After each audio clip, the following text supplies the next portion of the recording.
I start calling every chief of police I knew, just asking, hey, send me whatever resource you can. So I had Metro Transit sending me people, I had Park Police sending me people, I had Arlington, Alexandria, Fairfax sending me people because I couldn't get a permission to bring in National Guard. And I'll tell you, William Walker, the commanding general of the DC National Guard, had said if Sund had gotten permission, he could have gotten 150 troops there soon enough, and they could have possibly prevented the breach of the Capitol.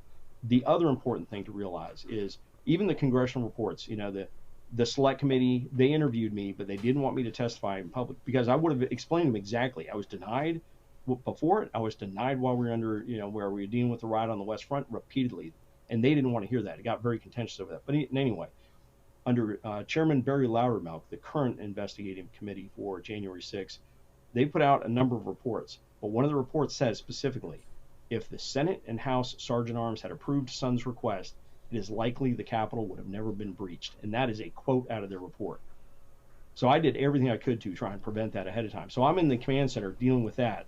I have my chief of operations that should be dealing with operations. We have an outside incident commander that would have paired up with any of the agencies that come. They would have come with a official to pair up with that official. So I'm up there having to deal with that. 209, I finally get approval. I start setting up what's called working with the deputy chief to set up a resource staging area. So as they're coming in, we can brief them, we can swear them in and get them to where we need the officers. And then 235, I get called on to a call with the Pentagon, where now the Pentagon is telling me we don't like the optics of National Guard at the Capitol, and now they're denying my request. And I'm on the phone with the Pentagon when we had the shooting of Ashley Babbitt. So that's what I'm going through. I'm having to deal with that bunch of minutia when I could have been overseeing a little bit more of the operations, trying to get resources from my officers.